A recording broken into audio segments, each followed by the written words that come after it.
mbokk yi ñu ngi leen di ndokkee lu baax topp ngeen di topp seen YouTube bi di MSTK TV ñu ngi leen di ñaanal ngeen wéy di abonné di amee vidéo di ko partage ak ñeneen te bu la leen fàttee laal cloche de notification bi ndax mooy tax vidéo bi ñëw ngeen bokk ci ñu koy njëkk am.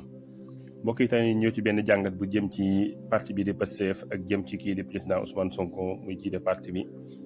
mu nekk ko am taxawaay lool bu ngeen ko bàyyee xel ci wàllu politique fii ci biir réewum Sénégal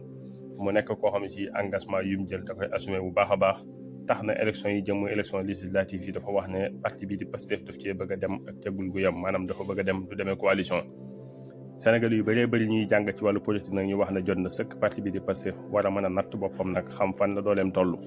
parce que bu leen fàtte ne coalition am na solo trop waaye parti bu toll ne parti Pastef bu leen fàtte ne élection yi di jàll législative yi mujj am perdant bu mag a mag la ci ndax bu ngeen bàyyi xel limbu député yi mu am dafa néew trop par rapport ak dooleem fii ci biir réewum Sénégal. moo tax jël gi ñu jël seen initiative bopp wax ne dañoo bëgg a demal seen bopp ci élection législative yi di ñëw le 17 novembre mu nekk lu am solo ñu jàpp ne danañ ci amee résultat yu am solo. leneen li ci dolleeku tamit parti bi di Pastef dafa aajowoo tamit mu am doole joo xam ne si dafa war a xam fan la toll ci biir réewum Sénégal ndax liñ wax ne sénégalais yi ñoo ànd ak ñoom dëgg noonu la demee waaw wala déet. kon nag képp koo xam ne si da nga leen di jàppale noonu rek mais coalition moom demewul noonu duñ demee ci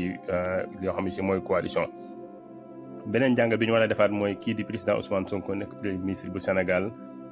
li nga xamante ni ci débat bu am solo boo xam ne si da ko fay soulevé woon mu juloon coow mu dañu ci wàllu muuraay bi mooy voilé wu ñuy dem école mu dëgëraat keroog bi mu dajalee li nga xamante ni si nii mooy acteurs yi yëngu ci wàllu éducation bi mu waxaat ko ne dafa bëgg am décret buy dëggal ne du am benn xale bu jigéen boo xam ne si dafa muurul ñu di ko boddi benn école loolu nag nekk jàngat bu am solo. day wane ne maanaam moom lépp loo xam si da koo doxalee lu mu gëm la waaye nekkul ne pression mooy tax mu dellu ci ginnaaw waaw wala déet. leneen li ci dolli ko tamit moom ak président Bassirou Diomaye Faye tamit da nga gis ne kii di Cheikh Oumar Diagne di polémique buy bëri li coow li bëri poste bañ ko joxoon du càgg ne dañ ko faa jëlee. waxuñ ne kàddu Cheikh Oumar Diagne yi nekkul kàddu yi ñu war a ñaawlu de waaye da ngay gis rek dayo bi ne ci ñoom ñaar nga xam ne amul benn pression bi posé wu seen kaw bay mën a tax loo xam ne si nit ñi dañ ko gisee noonu te fekkul ne ñoom lu jàpp nañ ne kii la muy doxalee wàcc na ci yoon duñ ko fa mën a jëlee te ku nekk xam nañ Cheikh Oumar Diagne ba defoon faute boo xam si ci wàllu liggéeyam la du fa taxaw waaye dañuy gis ne ñoom pression nekkul na dañeen sonal trop. parti bi di Pastef nag ñu xool boo xam élection yi di ñëw bu ci demalee ceggul gu yam ndax danañ ci mën a am résultat yu am solo waaw wala déet Sénégal yu bëri rafet nañ jot ne war na cee mën a am doole parce que doole ji mu am ci biir réewum Sénégal rawatina dëkk bi di Touba ak dëkk bi di Dakar